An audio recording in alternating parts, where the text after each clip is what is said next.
என்னங்கடா தான் ஒரு பெரிய என்று நினைத்து கொண்டிருந்த பார்வதியை சொல்ல வேண்டியதையே சொல்லி ஒரு லூசாக மாற்றிய திவாகர். என்னமா ஆடுறாங்கல்ல பாரு. மசாஜ் பண்ணி விட சொல்றது என்ன, சாப்பாடு இது பண்ண சொல்றது என்ன, எஃப்ஜேவை மட்டும் டார்கெட் பண்ணி பல விஷயங்கள் பண்ண சொல்றது என்ன, ரொம்ப பர்சனலா கேம் எடுத்துட்டு போயிட்டாங்க. பிக் பாஸ் என்ன எதிர்பார்த்தாரோ அது உள்ள கிடைக்குது, பிக் பாஸ் கிடைக்குது. பாரு தன்னை அழிச்சுக்கிட்டு தனக்கு இருக்கக்கூடிய கொஞ்ச நஞ்ச சப்போர்ட்டையும் முடிக்கிறதுக்கு முடிவு பண்ணிட்டாங்க. வெளியே இப்போ பிஆர் டீம் மட்டும் தான் இருக்குன்னு நினைக்கிறேன். அந்த அளவுக்கு ஆட்டம் இன்னைக்கு ஆடி இருக்காங்க, அந்த அளவுக்கு தேவையில்லாத விஷயங்கள் பண்ணியிருக்காங்க. இந்த பொண்ணு எதுக்கு இப்படிலாம் பண்ணுது? கண்டென்ட்டுக்கு ஒரு லிமிட் இருக்கு, அந்த லிமிட்டை தாண்டி பல மைல் வந்து இன்னைக்கு போயிருக்காங்க அப்படின்னு நினைக்கிறேன். பர்சனல் டார்கெட்டிங், அதே மாதிரி சம்மந்தம் இல்லாம அவங்க பண்ணக்கூடாத வேலைகள், அந்த எசன்ஸ் எல்லாம் எடுத்து அதுக்குள்ள ஊத்த போறது. அதாவது எஃப்ஜே வந்து டார்கெட் பண்ணணும், எஃப்ஜே வந்து ட்ரிகர் பண்ணணும், அதுக்கான வேலைகளை இன்னைக்கு பண்ணிக்கிட்டே இருந்தாங்க. பிளஸ் அவங்களுக்கு அந்த ஃப்ரீ நாமினேஷன் பாஸ் வரணும் அப்படின்னா என்ன பண்ணணும் அப்படின்றத டார்கெட் இது பண்ணி ரம்யாவுக்கு வந்து இந்த பாஸை கொடுக்கறது அப்படின்ற முடிவு அவங்க எடுத்திருக்காங்க. திவாகர் ஒரு சைடு என்ன பண்றாருன்னா, திவாகரை வந்து இவங்க யாரெல்லாம் டார்கெட் பண்றாங்களோ அவங்க எல்லாம் திவாகரை கவனிக்க ஆரம்பிச்சிட்டாங்க. 2 QCs இருக்காங்கல்ல, அவருக்கு சாப்பாடு கொடுக்கறது, கவனிக்கிறது. பாருவோட சாப்பாடு அவர் இடையில சாப்பிட்டாரு, இதுல டென்ஷன் ஆன பாரு. திவாகர் வந்து எஃப்ஜே வாழ்க, இன்னைக்கு வளர்ந்து வரும் ஒரு தலைமுறையில் இருக்கவன் நீ போய் டார்கெட் பண்ணக்கூடாது, தனிப்பட்ட முறையில் டார்கெட் பண்ணக்கூடாதுன்னு கோஷம் போட ஆரம்பிச்சிட்டாரு.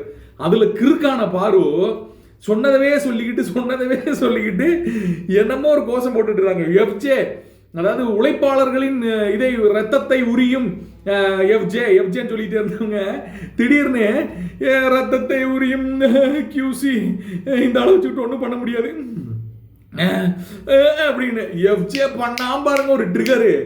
கோயால டே ஃபர்ஸ்ட் டைம் உனக்கா விசில் அடிக்கிறேன்டா எஃப்ஜே, நீ வந்து ரொம்ப மோசமானவன் தான், ஆனா கேம் ஆடு அவங்களவே எடுத்து அவங்களவே ட்ரிகர் பண்ணி பொத்திக்கிட்டு உட்கார வச்சுட்டான் வாய. அந்த மாதிரி வந்து பார்வை வந்து முதல் டைம் நம்ம பார்க்குறோம். எதுக்கு இந்த செருப்படி, எதுக்கு இந்த சாணி அடி, பேசாம பண்றத மைனூட்டா பண்ணிட்டு போலாம்ல. இந்த ஆட்டம் ஆடணுமா?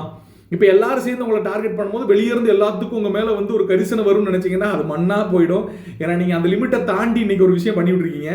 திவாகரை கூப்பிட்டு வந்து உட்கார வச்சு பேசுறாங்கண்ணே, நான் ஒரு கேம் ஆடுறேன் இல்லைண்ணே, நான் வந்து இவளுக்கு கொடுக்குறேன், நீ கொடுக்குறேன்னா கூட நான் எஃப்ஜே கொடுக்குறேன், நானும் தானே QC அப்படின்னு கேட்குறாரு.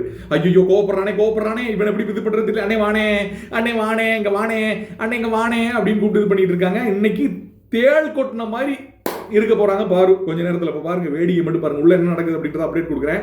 ஆனா பாருடைய ஆட்டம் வந்து இன்னைக்கு அவங்க அழுகும் போது எல்லாரும் என்ஜாய் பண்றதுக்கு மெயினான ரீசன் இன்னைக்கு இவங்க ஆடின ஆட்டமா இருக்கும். நான் என்ஜாய் பண்ண போறேன், நீங்களும் என்ஜாய் பண்ணுங்கன்னு நினைக்கிறேன். ஏன்னா உள்ள இன்னொருத்தனை அவ்வளவு வெறுப்பேத்தி ஒருத்தவங்க வந்து இன்பம் காண்றாங்க, ஒரு பர்சனல் டார்கெட் பண்ணி பண்றாங்க அப்படின்னா அவங்களுக்கு சப்போர்ட் பண்ற ஆள் இருக்கும் போது நம்ம இன்பம் காண்றதுல தப்பு இல்லைன்னு நினைக்கிறேன்.